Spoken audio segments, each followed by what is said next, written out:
एक दिन बाद मई का महीना आरंभ हो जाएगा और मई के महीने में जो भी पूरन चंद माह, पूरन चंदी माह, जिसको आप पूर्णमासी बोलते हैं, तो पूरन चंद यानी जिस दिन चांद पूरा होता है उस दिन ऐसा माना गया कि बुद्ध ने उस दिन जन्म लिया, उसी दिन वो शरीर को छोड़े यानी मरे, निब्बान प्राप्त किया और उसी दिन उनको ज्ञान प्राप्त हुआ। यानी कि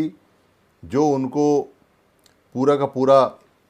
धम्म का ज्ञान जो बताया जाता है वो उसी दिन प्राप्त हुआ।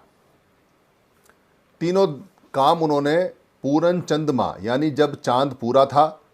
और वैसाख में, मई के महीने में, मई तो बाद में बोलने लगे, इसको वैसाख बोला करते थे, तो पूरी दुनिया में इसको वैसाख पूर्णिमा के नाम से या वैसाख फुल मून के नाम से मनाया जाता है और ये पूरी दुनिया का सबसे बड़ा फेस्टिवल है। और इसको पूरी दुनिया में जहाँ बुद्धिस्ट कंट्री हैं, क्योंकि ओरिजिनल बुद्धिस्ट कंट्री तो ये भारत और महाभारत ही है। पुराना जो भारत रहा है जिसको महाभारत बोलते थे, ईरान से लेके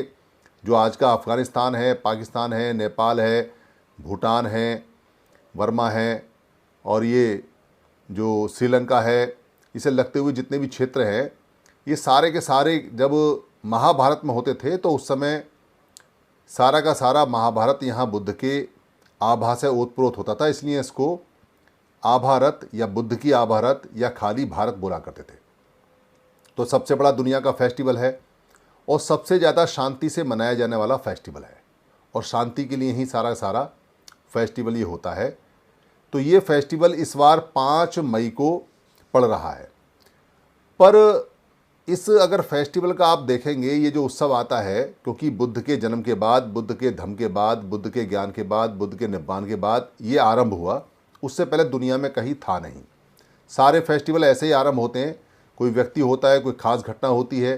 कोई भौगोलिक खास घटना होती है, कोई ऐतिहासिक खास घटना होती है, कोई राजा महाराजा होता है, वो जीतता है या हारता है या मरता है, जन्म लेता है, तब कोई खास घटना होती है,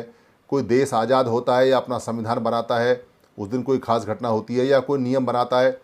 उस दिन कोई खास घटना होती है। सारी घटनाएं, सारी चीज़ें इन्हीं से चलती हैं। पर भारत में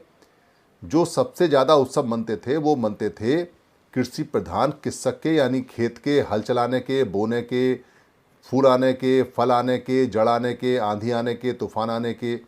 इनके सबसे ज़्यादा उत्सव यहाँ मनाए जाते रहे हैं। तो पूरे भारत के अंदर जो 5 मई का जो फेस्टिवल है या उत्सव है, उसका एक नाम दिया गया बौद्ध पूर्णिमा, बुद्ध पूर्णिमा। ये जो बुद्ध पूर्णिमा नाम दिया गया है, ये नाम दरअसल असली नाम नहीं है। असली नाम इसलिए नहीं है क्योंकि बुद्ध पहले भी बहुत सारे हुए हैं। अगर बुद्ध पहले भी बहुत सारे हुए हैं और जैसा किताबों में लिखा हुआ है और बुद्ध ने भी बताया जैसा किताबों में लिखा हुआ है कि उनसे पहले भी बहुत सारे 24 करीब बुद्ध रहे हैं, कोई 26 बताता है, कोई 24 बताता है, एक किताब में 24 हैं। तो अगर 24 बुद्ध पहले रहे हैं तो बुद्ध पूर्णिमा बुद्ध के समय भी मनाई जानी चाहिए थी, बुद्ध पूर्णिमा बुद्ध के समय भी आनी चाहिए थी और 24 आनी चाहिए थी, क्योंकि 24 बुद्ध रहे हैं तो 24 बुद्ध पूर्णिमा होती, या जहाँ बुद्ध ने जन्म लिया या मरण लिया तब आती। पर बुद्ध के साहित्य में या बुद्ध के समय या श्रमणों के समय या श्रमण संघ के समय कोई भी ऐसी जानकारी नहीं है कि जब कभी बुद्ध ने या सिद्धार्थ गौतम ने या शुद्धोधन ने या अमिताभदन ने या देवदत्त ने या वहाँ के लोगों ने या मल्ल ने या शाक्य ने या जो भी 16 महाजनपद में लोग रहे, उन्होंने कहीं कोई बुद्ध पूर्णिमा मनाई हो या बुद्ध पूरन चंद्रिमा मनाई हो। इसका मतलब ये जो बुद्ध पूर्णिमा का फेस्टिवल है ये अभी का है, बुद्ध के बाद का है। तो बुद्ध ने तो कहा नहीं कि उनके नाम का फेस्टिवल मनाना चाहिए। वैसे भी जो बुद्ध हैं वो ज्ञान के प्रतीक होते हैं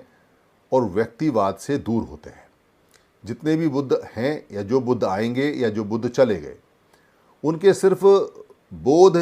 या बुद्ध उनको बोलते हैं या बुद्धक बोलते हैं, पर नाम किसी का नहीं होता। नाम सबके ख़त्म हो जाते हैं, परिवार भी ख़त्म हो जाते हैं, व्यक्ति भी ख़त्म हो जाते हैं, उनका कोई वंशज भी नहीं मिलता, उनका कोई वंशज भी नहीं होता। इसका मतलब परिवारवाद और व्यक्तिवाद पूरी तरह से ख़त्म किया गया है।